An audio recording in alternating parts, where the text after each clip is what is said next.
교회에 나오신 성도 여러분을 주님의 이름으로 환영합니다. 함께 기도하시겠습니다. 하나님 아버지, 오늘 정말 중풍병자를 치유하신 예수님의 말씀에 대해서 묵상하려 합니다. 아버지, 이 세상에 너무나 많은 아픔과 병이 있는데 하나님 아버지, 정말 우리의 모든 죄와 모든 질병을 치유하시는 예수님을 붙잡으려 하오니 하나님 아버지, 우리에게 은혜를 주시고 우리에게 믿음을 더하여 주시옵소서. 감사하며 예수 그리스도의 이름으로 기도드립니다. 아멘. 주 은혜임을 함께 찬양하시겠습니다.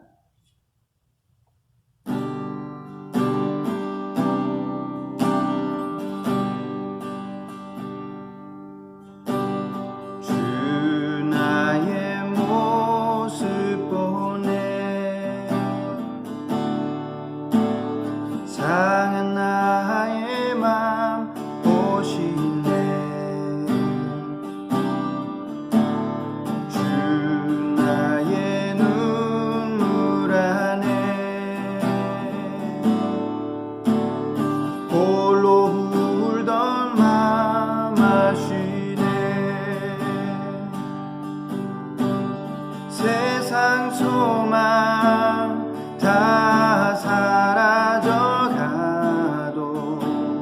주의 사랑은 끝이 없으니 살아가는 이 모든 순간이 주 은혜임을 나는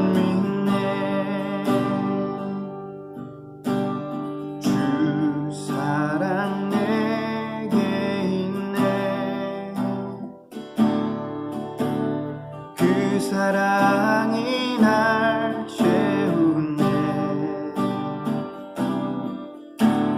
주 은혜 내게 있네. 그 은혜로 날 세우네. 세상 소망 다 사라져가 사랑은 끝이 없으니 살아가는 이 모든 순간이 주 은혜임을 나는 믿네. 세상 소망 다 사라져가도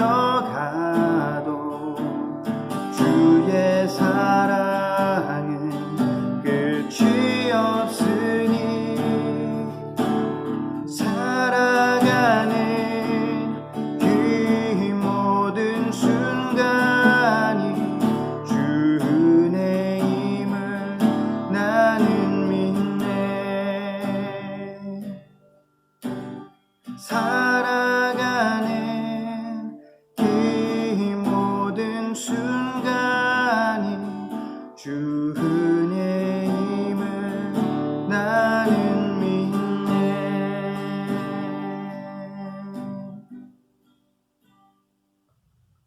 오늘 본문 누가복음 5장 17절에서 26절 함께 봉독하도록 하겠습니다.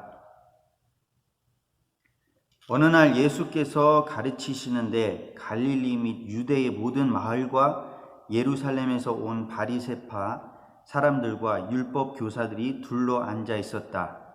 주님의 능력이 함께 하심으로 예수께서는 병을 고치셨다. 그런데 사람들이 중풍병에 걸린 사람을 침상에 눕힌 채로 데려와서는 안으로 들여서 예수 앞에 놓으려고 하였다.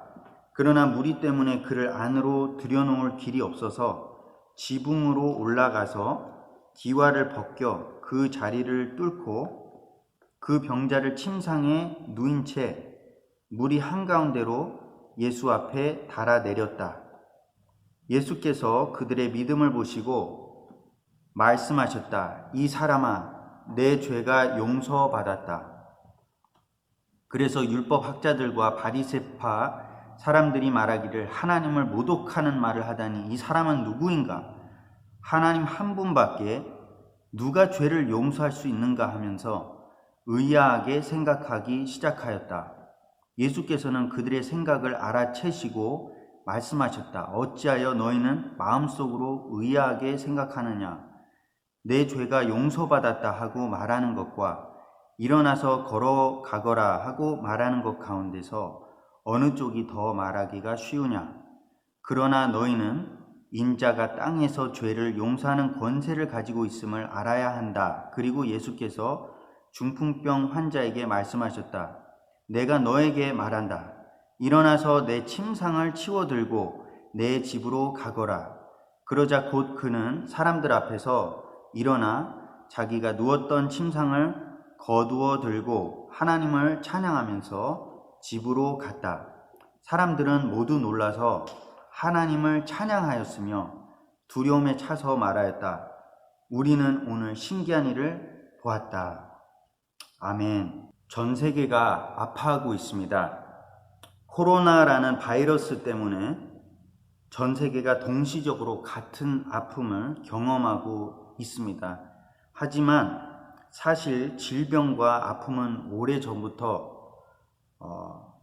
아담과 하와의 타락 직후 때부터 우리를 괴롭혀 왔습니다. 그 모든 아픔의 근원은 사실 하나님과의 단절에서부터 시작되었습니다.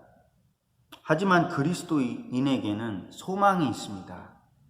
하나님과의 단절에서 오는 모든 아픔을 치유하러 오신 분이 있기 때문입니다. 우리는 2000년 전을 돌아보며 그 소망을 다시 한번 확인을 하지만 예수님이 오기 전까지는, 오신 바로 그 당시에도 그러한 소망을 계속적으로 갈급하게 찾고 있는 이들이 있었습니다.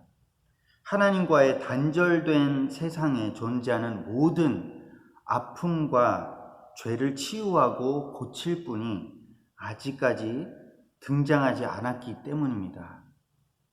하지만 갈릴리라는 그 당시에 보잘것없는 지역에서 육체와 영의 아픔을 치유하는 어떤 사람에 대한 소문이 돌기 시작했습니다. 어떤 사람인지 제대로 알지 못하지만 기적을 일으키는 자라는 것은 분명해졌습니다. 그는 이미 가버나움에서 귀신 들린 자를 고치셨고 시몬의 장모가 열병으로 앓을 때에 그녀에게서 열병이 떠나가게 하셨습니다. 그분은 가르치실 때에도 권위가 있으셨지만 육체와 영적인 세계를 다스릴 수 있는 권위까지 있으셨던 것입니다. 이제 문제는 그런 분의 권위를 어디까지 인정하냐, 그리고 그분을 어디까지 신뢰하냐에 대한 문제가 되었습니다. 이것은 그분의 정체성에 대한 문제와 깊은 연관이 있었습니다. 그분은 그 당시에도 존재했던 기적을 일으킨다고 소문난 그 사람들 중에 그냥 한 명이었는지, 아니면 무언가 다른 존재였던 것인지, 그것이 문제였던 것입니다. 그런데 오늘 본문에 나오는 이 중풍병자의 이야기에서 우리는 그분이 어떠한 권위로, 어떤 정체성으로 치유하시는지, 그리고 왜 치유하시는지를 보게 됩니다. 17절에 예수님의 치유의 근원, 기적의 근원을 알게 됩니다. 주님의 능력이 함께 하심으로 예수께서는 병을 고치셨다라고 말하고 있습니다. 바로 성령의 능력으로 예수님께서는 병든 자들을 치유하셨던 것입니다.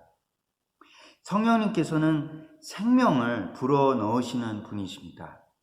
하나님께서는 아담에게 숨을 불어넣으실 때에 성령의 능력으로 생명의 기운을 불어넣으셨습니다. 욥기 33장 4절에 하나님의 영이 나를 만드시고 전능하신 분의 입김이 내게 생명을 주셨습니다. 라고 합니다. 아멘. 이 성령님은 영적인 생명을 일으키기도 하십니다. 그래서 요한복음 6장 63절에 생명을 주는 것은 영이다. 육은 아무데도 소용이 없다. 내가 너희에게 한 이 말은 영이요 생명이다. 라고 말씀하십니다. 그래서 모든 생명의 시작은 성령님으로 비롯됩니다. 그런데 생명을 주시는 일뿐 아니라 생명의 회복 또한 성령님께서 베푸시는 사역입니다.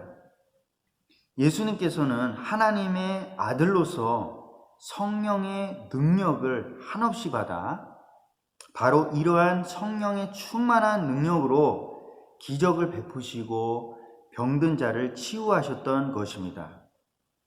그가 세례 받을 때에 성령님께서 비둘기같이 내려오셔서 그가 하나님의 사랑하는 아들이심을 나타내신 것입니다.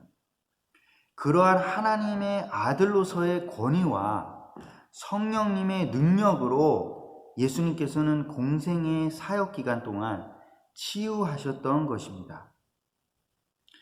그런데 예수님이 아무리 능력이 많으셔도 결국 치료받는 자는 예수님의 능력이 가장 절박하게 필요한 자들이었습니다. 아니, 절박하다고 느끼는 자들이었습니다. 사실 그곳에 있는 모든 사람이 예수님의 치료를 필요로 하는 사람들이었습니다. 하지만 그를 가장 애타게 찾는 자들은 중풍병으로 인해 큰 어려움을 당하는 자와 그의 친구들이었습니다. 그들은 이러한 어려움을 통해 예수님을 갈급하게 찾게 된 것입니다. 그들은 지붕을 뚫고 집 안으로 들어가기까지 예수님을 만나고자 했던 것입니다. 그런데 이렇게 어렵게 찾아온 그들에게 중풍병을 고치고자 하는 소망으로 찾아온 그들에게 예수님께서는 모두의 기대와 사뭇 다른 말씀을 하십니다. 이 사람아, 내 죄가 용서받았다. 그 당시에는 중풍병에 걸린 자는 구약의 율법대로 부정한 자로 간주되어 다른 사람들이 피하는 대상이었습니다. 더 나아가 사람들은 질병 걸린 자를 저주받은 자라고 죄인이라고까지 간주를 했습니다. 그들은 질병으로 인해 수치심을 안고 살아가야 했던 것입니다.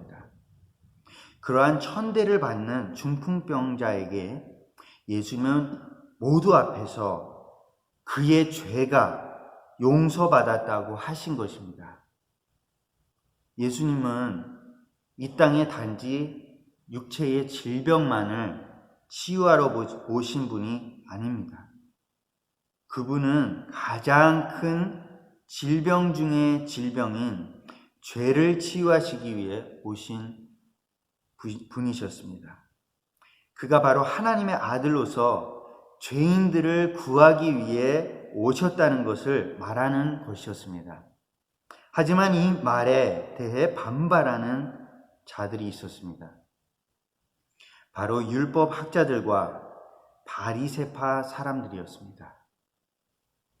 그들은 용서는 오직 하나님께서 하시는 것인데 예수라는 사람이 그런 말을 하는 것에 대해 신성모독이라고 한 것이었습니다.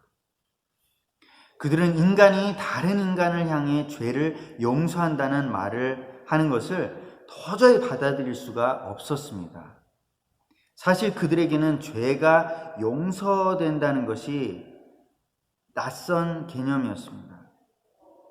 그들은 열심히 율법을 준수하여 의를 얻는 개념에 익숙했지 아무 의로운 일도 안 한 자, 그것도 저주받았다고 인식되는 자에게 무조건적으로 베푸는 용서라는 그런 개념에 익숙하지 않았습니다. 여러모로 예수님의 용서는 그들에게 거리낌이 되었던 것입니다. 그들은 여러모로 인간이 되신 하나님께서 사랑으로 용서를 베푸시고 죄인을 치유하시는 것을 믿을 수가 없었던 것입니다. 그 반발의 뿌리에는 예수님의 정체성에 대한 의심과 불신이 있었던 것입니다. 그들은 그가 예수님이 용서를 베푸실 수 있으신 가장 근본적인 질병인 죄에 대한 수술을 집도하실 수 있으신 하나님의 아들이라는 사실을 믿지 않았던 것입니다. 그런 믿음 없는 그들에게 예수님은 24절에 말씀하십니다. 그러나 너희는 인자가 땅에서 죄를 용서하는 권세를 가지고 있음을 알아야 한다. 그리고 나서 중풍병 환자가 일어서 걷도록 치유하십니다. 예수님은 중풍병을 치유하심으로써 자신이 죄인을 치유하러 오신 하나님의 아들임을 드러내신 것입니다. 그런 그에게 와서 죄의 짐을 해결하고 고침받으라는 것이었습니다. 이렇듯 예수님의 모든 기적은 결국 예수 그리스도의 하나님의 아들로서의 권위와 영광을 드러내어 사람들로 하여금 그를 믿고 구원을 받게 할 목적을 갖고 있던 것입니다. 예수님의 권위를 인정하며 자신의 연약함을 가지고 절박하게 예수님을 찾아간 중풍병자는 나음을 입었고, 반면에 자신의 상태를 알지도 못하고 예수님의 권위조차 인정 안 한 자들은 나음을 입지 못했습니다. 그런데 예수님의 나음을 입지 못하는 장애물이 하나 더 있었습니다. 바로 나의 죄된 상태를 알고 예수님의 능력 또한 알지만 예수님이 나를 치유하시고자 하는 마음이 있으신지에 대해 의심하는 두려움이었습니다. 본문에 앞선 8절에서 베드로는 자신이 죄인임을 알기까지 했습니다. 예수님이 깊은 곳에 그물을 내리라고 하셨을 때 베드로는 밤새 고기를 잡지 못한 자신의 경험에도 불구하고 예수님께 순종했습니다. 그리고 물고기가 넘치도록 잡히는 기적을 체험을 하고 그분 앞에 자신은 죄인이라면서 떠나달라고 애원했습니다. 이처럼 우리가 죄인임을 알게 되는 것은 저절로 되는 것이 아니라 절대 진리이시며 하나님의 영광이 가득하신 예수 그리스도의 거룩하신 존재 앞에 섰을 때 이렇게 깨달아집니다. 베드로에게는 이러한 죄의 자각이 있었던 것입니다. 하지만 예수님이 그 죄를 해결하러 오신 사랑의 주님이라는 사실까지는 제대로 몰랐던 것입니다. 그래서 예수님이 두려워서 그를 떠나달라고 얘기를 했던 것입니다. 하지만 예수님은 바로 그러한 죄인들을 회개시키고 그들의 모든 병과 아픔을 치유하러 오신 분임을 분명히 말씀하십니다. 31절에서 32절에 예수께서 그들에게 대답하셨다. 건강한 사람에게는 의사가 필요하지 않으나 병든 사람에게는 필요하다. 나는 의인을 부르러 온 것이 아니라 죄인을 불러서 회개시키러 왔다. 아멘. 이처럼 나음을 입으려면 우리가 먼저 죄인임을 알아야 합니다. 하지만 그것으로는 불충분합니다. 베드로처럼 자신이 죄인임을 알 뿐 아니라 중풍병자와 그의 친구들처럼 예수님이 치유하시는 사랑의 주님이라는 것을 믿으며 절박하면서도 확신 있는 마음으로 그분 앞에 실제로 나아가야 하는 것입니다. 바로 그 믿음을 보시고 주님은 치유하십니다. 20절에 예수께서 그들의 믿음을 보시고 말씀하셨다. 이 사람아, 내 죄가 용서함 받았다. 아멘. 죄를 치유받는 것이 모든 병듦에서 치유받는 시작이요 근본입니다. 죄를 치유받은 자는 그 어떠한 아픔도 질병도 눈물도 없는 하나님의 나라에 들어갑니다. 예수님 다시 오실 때에 부활의 몸을 입어 온전한 영생을 누리게 될 줄로 믿습니다.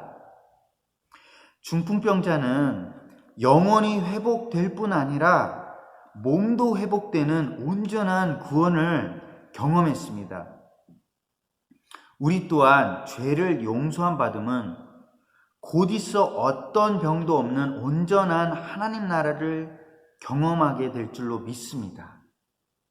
왜냐하면 죄가 없는 천국에는 그 어떠한 병도 없다고 하기 때문입니다. 그 어떤 바이러스와 죄가 없고 용서함만이 있는 그곳, 하나님의 거룩하심만이 가득한 그곳에는 어떠한 질병도 없습니다. 이사야 33장 24절에 거기에서는 아무도 내가 병들었다고 말하지 않겠고 거기에서 사는 백성은 죄를 용서받을 것이다. 이러한 놀라운 구원과 회복을 주시는 우리 예수님이십니다. 우리는 바로 이러한 구원을 소망하면서 그러한 죄의 용서함과 구원을 주실 수 있는 우리 주 예수 그리스도를 중풍병자와 그의 친구들과 같은 절박한 믿음으로 붙잡아야 합니다.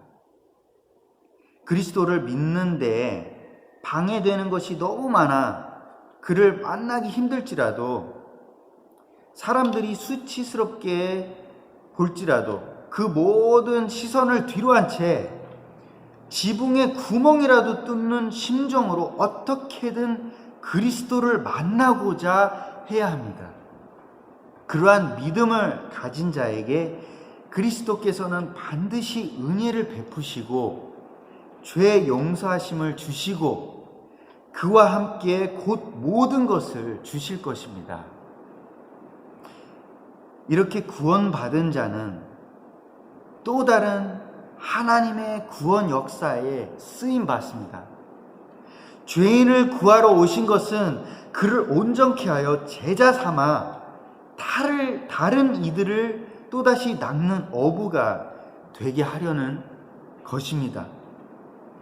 베드로는 예수님에게 자신은 죄인이라며 떠나달라고 하였지만 예수님은 그를 붙잡으시며 그를 사람을 낚는 어부가 되게 하실 것이라고 하십니다.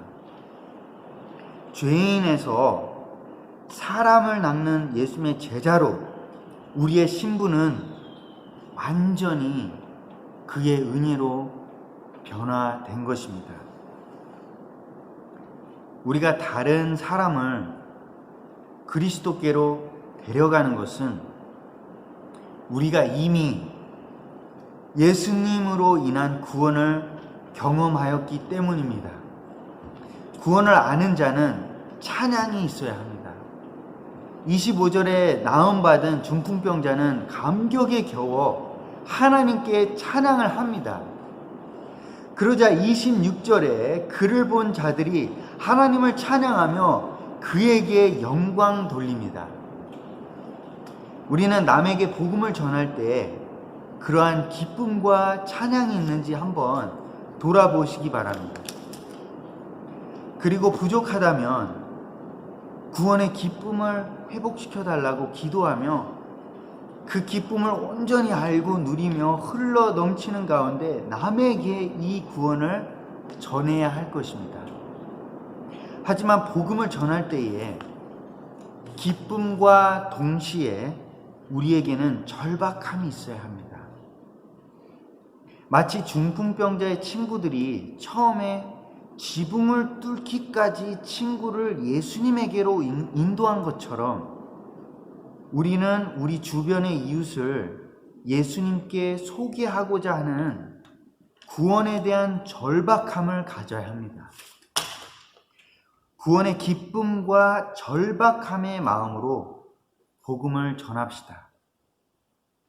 깊은 곳으로 금을 던지라는 주님의 명령에 순종하며 진리와 성령 가운데 친구가 도저히 빠져나갈 수 없이 촘촘히 짠 진리와 사랑의 그물로 그 친구를 사로잡읍시다.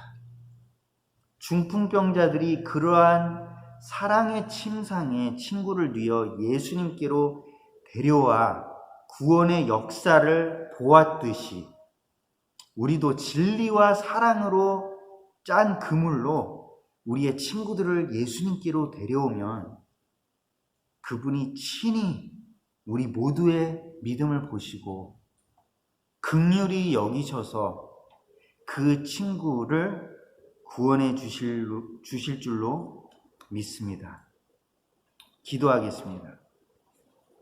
하나님 아버지, 오늘 중풍병자 그리고 그 친구들의 믿음을 예수님께서 보시고 그들을 구원해 주신 것을 우리가 봅니다.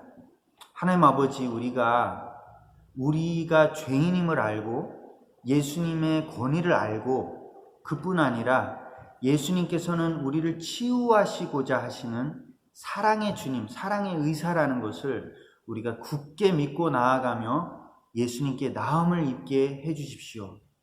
우리가 그렇게 나음을 입을 때 예수님께서 우리를 죄인에서 사람을 낳는 업으로 우리의 신분을 바꾸실 줄 믿습니다.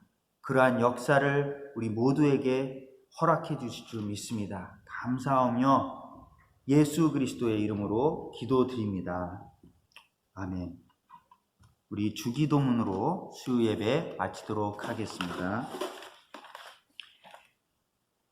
하늘에 계신 우리 아버지여, 이름이 거룩히 여김을 받으시오며 나라가 임하옵시며 뜻이 하늘에서 이루어진 것 같이 땅에서도 이루어지이다. 오늘 우리에게 일용할 양식을 주시옵고 우리가 우리에게 죄 지은 자를 사하여 준 것 같이 우리 죄를 사하여 주시옵고 우리를 시험에 들게 하지 마옵시고 다만 악에서 구하시옵소서. 나라와 권세와 영광이 아버지께 영원히 있사옵나이다. 아멘.